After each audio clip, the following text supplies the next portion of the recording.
Welcome back to another episode of Good Morning KU Sports. My name is Zach Newkirk, and I'll be your host this morning as we cover another exciting week in sports. As always, we've got a great show laid out for you this morning, and we'll cover many different sports topics. First, Ryan's going to talk about how KU basketball has been faring in the transfer portal, and we'll see some top KU basketball moments with Jack. Later in the show, Ulicia will give NIL and KU football updates, Addie will discuss the Sunflower Showdown for baseball, and I will preview the NFL draft. Lastly, we will wrap things up with Olivia and weather, like always. Before we get to the show, let's cover some breaking news. First, five-star recruit, McDonald's All-American, and KU commit Darren Peterson has been moved up to the #1 spot in the class of 2025. He was previously second behind BYU commit AJ Dabonsta, but the new ranking has him at first. KU's most recent #1 overall prospects were Josh Jackson and Andrew Wiggins. Over in the NBA, on Tuesday, the Denver Nuggets fired their coach Michael Malone. This came as a surprise as the Nuggets are 5th in the West and are set for another playoff appearance. We saw a similar thing happen earlier in the season with the Grizzlies. Malone helped lead the Nuggets to their first NBA Finals win in 2023. Legendary NFL receiver and future Hall of Famer Julio Jones officially announced his retirement this week. Julio had an incredible career with the Falcons and is known for his athleticism and hands. He made some crazy catches throughout his career and will always be a legend. Jones spent his final years in the league with the Titans, Buccaneers, and Eagles. Lastly, Tyreek Hill is facing another off-the-field issue with another domestic violence dispute with his wife. Hill supposedly got very aggressive during an argument, breaking her laptop, and he has now been served divorce papers. No charges were placed, so Hill will likely not face any suspension. That's all I have for breaking news. Now let's get this show started and head over to Ryan for that transfer portal update. Thanks, Zach. Well, the college basketball season has officially come to an end. Portal season is beginning to heat up. Teams across the country will look to retool their roster through the transfer portal in the upcoming months and all the way to tip off for the 2025-2026 season. For the Jayhawks, all but 4 scholarship players are returning to next year's team, 2 of which were Marco Jackson and Jamari McDowell, who didn't see any action this past season due to injury and redshirting, respectively. Like people say, the portal giveth and the portal taketh. So let's hop right into how the portal has fared for KU thus far and what could be to come. So far, the Kansas basketball program has seen plenty of movement in the portal, with 4 contributors from last year's team entering and even committing to new schools already. Small forward Rylan Griffin entered the portal last week after spending his lone season as a Jayhawk. It is unknown where he'll end up, but there are whispers about him possibly making a return to Alabama or potentially finding a landing spot at a school in his home state of Texas. AJ Storr was another key player from last season's squad to enter his name into the portal. This will be the 3rd time in his college career transferring, and it will be his 4th school in 4 years, after spending 1 season each at St. John's, Wisconsin, and Kansas. There are currently no projections where Storr will finish up his college career. Rakees Passport will only spend his freshman season as a Jayhawk before moving on. The shooting guard was one of the first players from KU to put his name into the portal. Passport didn't see a whole lot of playing time his freshman season and only averaged 5 minutes a game. It will be interesting to see where Passmore lands and develops the next few years. Diggy Coit committed to Maryland on Tuesday and will be a part of Buzz Williams' first team in College Park. Coit was an integral piece off the bench for the Jayhawks in the 2025 season, where he shot 38.7% from 3, headlined by an end-of-season hot streak where he made 5 threes against both Oklahoma State and Houston. I'm very intrigued to see how Coit's game translates to a very competitive Big Ten next season. We wish all players that are leaving good luck at their next stop. KU got a massive boost as Floyd Badunga withdrew his name from the portal last Sunday and will return to Lawrence for his sophomore season. With Hunter Dickinson gone, Badunga will likely be the starting center in 2025. The 6'9" rim protector had a stellar season defensively and averaged 2 blocks a game. Badunga officially entered to the portal on March 29th, and KU was able to fend off multiple schools to get Badunga back in crimson and blue. It cannot be overstated how big of a deal it will be to have number 40 back in Allen Fieldhouse next year. While the Jayhawks will certainly add more into the players as the transfer window goes on, KU got on the board with transfers with pickups from guard Jaden Dawson from Loyola Chicago and Trey Wright from Illinois. Dawson is a gifted offensive talent who can do it all with the ball in his hands. He shot 41% from deep last season and averaged 14 points a game. Personally, I'm very excited with this pickup, as it seems like a great culture fit. Loyola Chicago is a winning program, and I'm super excited to see what Dawson brings to the table. Fellow guard Trey White actually committed to KU out of high school before he flipped to USC before his freshman season. Like AJ Storr, this will be White's 4th school in 4 years. Previously, he played for aforementioned USC, Louisville, and Illinois. The 6'7" junior is a well-rounded player who can shoot, defend, and rebound. As an Illini, White had a 51% field goal percentage and averaged 10.5 points a game. I'm very intrigued to see how these pieces fit into next year's roster. While more incoming transfers are certainly on the way, we'll just have to wait and see who they are. With over 1,000 players in the portal this cycle, KU should be able to fill out the rest of the roster very soon. I'm on the lookout for another center, multiple depth pieces at guard, and a couple forwards to enter the fold at some point. Now let's send it over to Jack for his top 3 KU basketball moments of the past season. Thanks, Ryan. With college basketball coming to an end last Monday, I figured I'd cover men's basketball one last time with KU's top 3 moments of the year. Let's get right into it. Starting things off is an honorable mention, one that I felt just couldn't be left out. KJ Adams' lockdown defense against Cooper Flagg and the Blue Devils early in the season. This was a huge win for the Jayhawks, helped in part by KJ's efforts on defense. Watch him shut down Con Knipple late in the game and pay special attention to his feet and his arm movement. KJ was just all over him. Truly impressive stuff.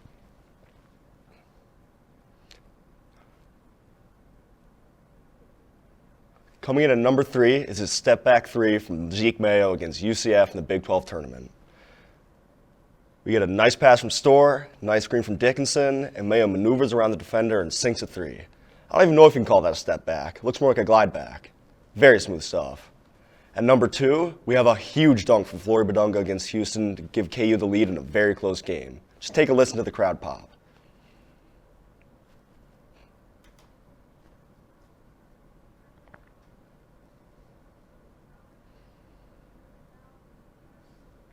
Now, I know what you're thinking. It's just an alley-oop and a dunk. Nothing crazy, right? No way he's going to do it again. Wrong. In the very next possession, he does it again. Absolutely electric stuff. Maybe in a different universe, Kansas ended up winning that game. And finally, at number 1, you were all probably expecting this, but the slide, lob, and dunk sequence against Iowa State. Let's just play the clip. He's got 8. Oh, it's a steal. Sloppy. Gilbert. And it was Dickinson that ripped it away. Look at Harris sliding and taking it back. Wow! Oh my goodness! And be honest, you guys all know it. The celly was the best part of that entire thing. KJ Adams, you will be missed. Time to take it over to Ryan with an update on the NBA playoffs.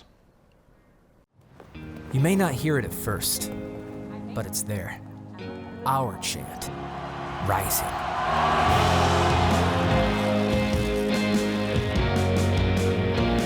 On this summit, callings converge, voices unify into a chorus that sounds out for good, for greatness. Can you hear it? As Kansas closes out on spring ball ahead of the 2025 football season, the transfer portal, among other things, has shaped the program's roster as Kansas fans and current Jayhawks gear up to see some new and familiar faces. The transfer portal, I've created an actual opportunity for myself. People attending at Kansas just saw something in me, and I attended it with everything. Ultimately, that's what I was looking for in my first and Texas players, and I went everything. It's kind of like almost like your first year in college. You know what I'm saying? Like, you got so many people in there, and we had so many new dudes. It's kind of crazy at first looking at the team and the locker room. I'm just like, wow, it's the weird change, but we still got the same buddy. We still do things the same way. Throughout this time period, the change of the program's roster has been largely affected by the introduction of NIL and the transfer portal. So I was in a generation with football right now, and we definitely got a lot of new faces when we first get out for this time. It's exciting, and it's a lot of different people coming from different cultures, and it's really nice to see it really fits out. Transfer portals are used to nowadays, people are transferring 3 or 4 times, whatever it may be, but it's been a really good tool for us, and I mean, really every school around the country to use in order to, get some slots and to improve it, and it's just. Regardless of the current NIL structure, it'll be exciting to see the Jayhawks as they take on the 2025 football season. I feel so connected to the Dogs. If I ever need something, never be afraid to call somebody at 11, 12, or you have to come up with something. We're all on the same wavelength when it comes to family, fellowship, and everything. Welcome back. C4 Energy sponsored this year's men's and women's NCAA tournament winners with a grand celebration like the pros.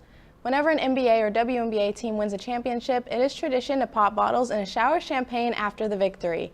This year, C4 decided to team up with women's champions UConn and men's champions Florida following this year's tournament to give the March Madness winners a similar experience with C4 branded energy drinks in the shape of a champagne bottle. The team celebrated their victories with the C4 branded goggles and a non-alcoholic version of the classic championship tradition. Power 5 conferences issued support for the $2.8 billion NCAA settlement that will reshape college sports. U.S. District Judge Claudia Wilkin did not issue a ruling from the bench, stating there are key issues that must be addressed in the complexity of the deal in order for the settlement to move forward, but it is worth pursuing how to fix. The biggest concern for the settlement right now includes the immediate enforcement of new roster limits, most notably restricting football rosters from an average of 128 men down to a 105-man roster cap. Also noting that future athletes will be bound to a 10-year settlement they have no opportunity to consent to, as well as a third-party NIL clearinghouse to evaluate deals over $600, which Wilkins states could unfairly limit athletes' economic freedom. And ripple effects include roster limits, making way for unlimited scholarships, while also putting walk-on spots in jeopardy. And there's a lot still up in the air, but again, this will all be determined by a federal judge. And if approved, it goes into effect on July 1st.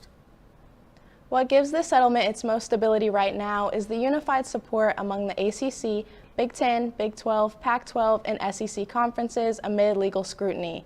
Although the framework of the deal has holes, Power 5 conferences have determined the alternative could be much worse, with continued litigation and inconsistent state laws that could destructure the already unsustainable system as is. Next week, attorneys for both sides will issue their proposed adjustments. If these satisfy the court's concerns in the settlement's framework, it could then proceed and take effect on July 1st if deemed equitable, completely restructuring the way college athletes are paid and foregoing the old model of amateurism. That's all I have on recent NIL news. After the break, Addie will give us a K-State baseball preview. Where you go to college makes a statement about you. This place will become a part of you, your identity for life.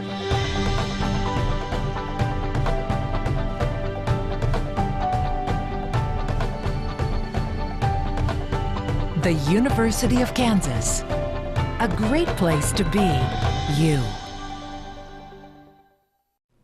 Welcome back and thanks for sticking with us. As some of you may know, KU baseball has been on absolute fire this season and look to continue that hot streak against K-State next weekend with a 3-game series here at Hoagland Ballpark. Let's take a look at what to expect. Both KU and K-State have had outstanding seasons, and as much as I hate to say it, the Wildcats might give KU a run for their money in this series. KU is currently in a 4-way tie for 3rd place in the Big 12 with TCU, Arizona, and Arizona State, who all have 8-4 records in conference play, but K-State is right behind them in 5th. K-State started off conference play sweeping a pretty bad Utah team, which should not come as a surprise, but then took 2 out of 3 games from Baylor, which was much more impressive in my opinion. They then took all 3 games against Texas Tech, but then dropped all 3 to a mediocre Oklahoma State team. The Wildcats have definitely had their moments this season, but are a team that could definitely make a deep run in the postseason. Maximus Martin is by far the standout for the team as he is smashing the ball with .355 batting average and 39 RBI. Kennedy D is also electric on the base pass with 7 stolen bases, making it hard for catchers to catch up to him. Like I said, K-State has definitely had an above average season, but I think the Jayhawks will have an edge as their season has had a more compelling storyline and carried stronger momentum overall. KU has taken over the nickname Comeback Hawks as they have had multiple victories which they have had to come from behind in.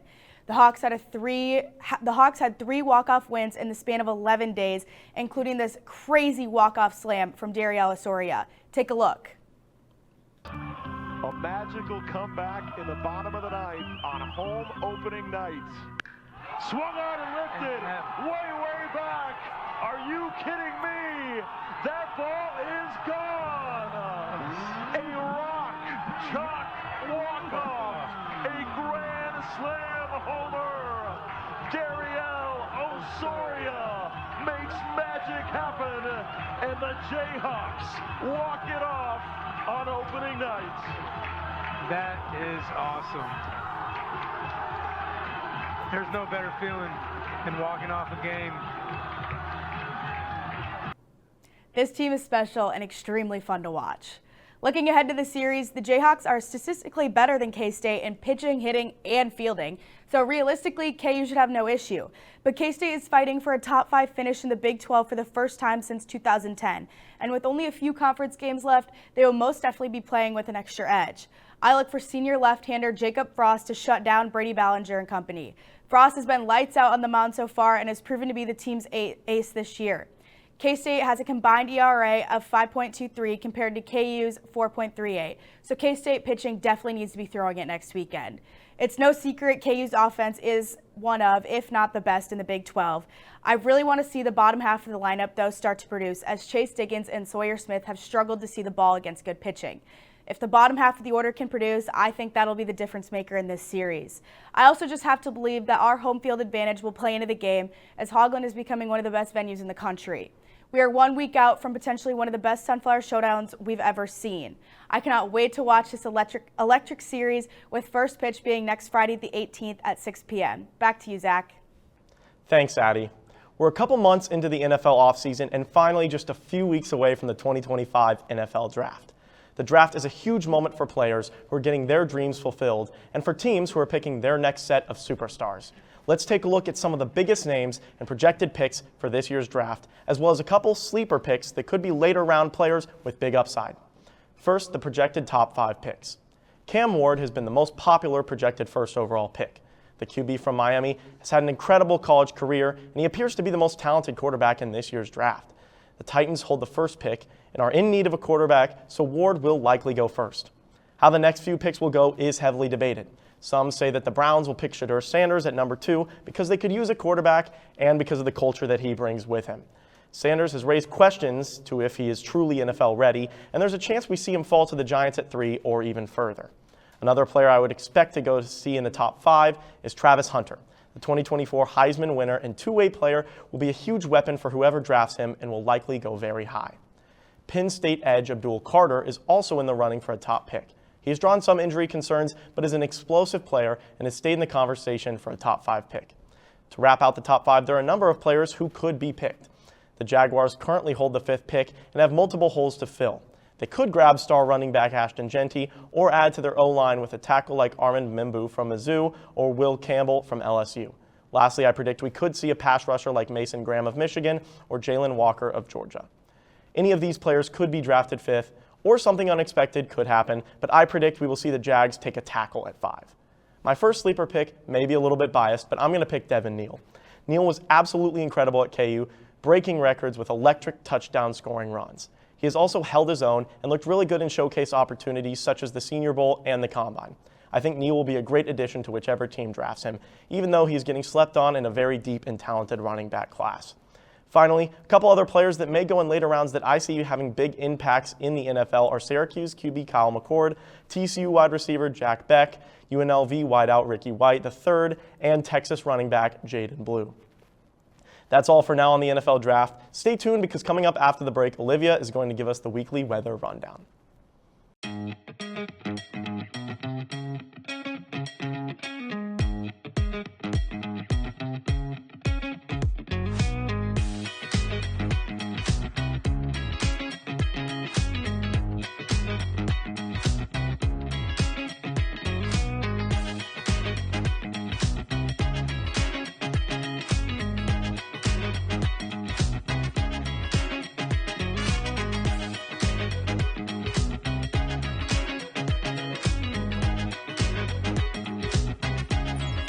National champions deserve a clean campus.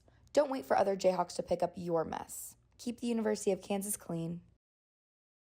GMKU Sports. Now, we have a lot of sporting events this weekend, some weather that we're kind of going to be looking out for. First off, we are going to have some above average temperatures this weekend. Now, I'm talking well above average. We are going to get close to 90 this weekend. We're also going to have some windy conditions through Sunday and some rain chances later on this week. But first, taking a look outside right now, it is sunny as can be in Lawrence. It is currently around 54 degrees and winds are out of the north at 12 miles per hour, but we're not really expecting any worsening conditions. If anything, it's just going to get more beautiful this afternoon. Temperatures are going to peak right around 67 degrees this afternoon. afternoon, and winds are going to die down, and that's going to continue throughout this evening. Our low is going to bottom out at about 42, but overall those winds are going to stay relatively calm and skies are going to be clear. However, that is going to shift tomorrow with our winds increasing during the day.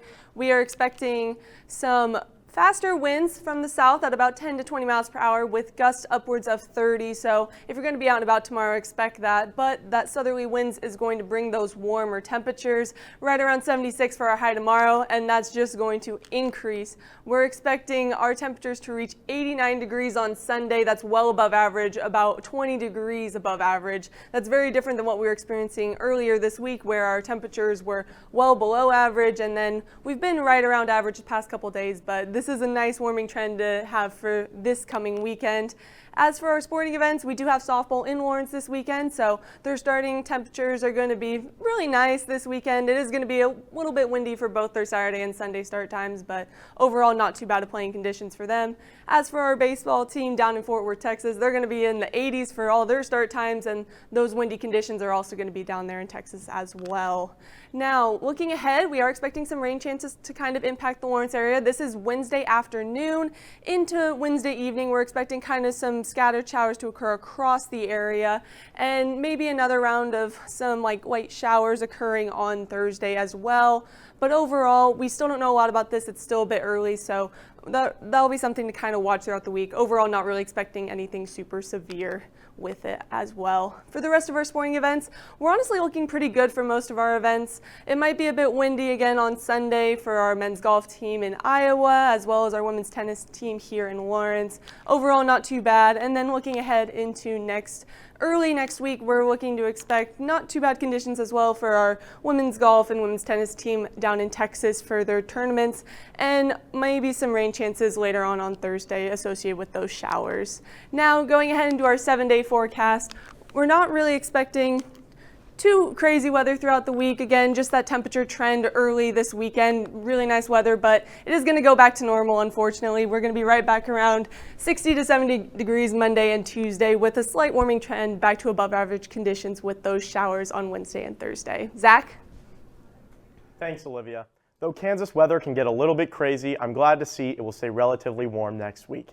Well, that's all for our show today. Thanks again for tuning in, and make sure to watch Playmakers today at noon and catch us again next week.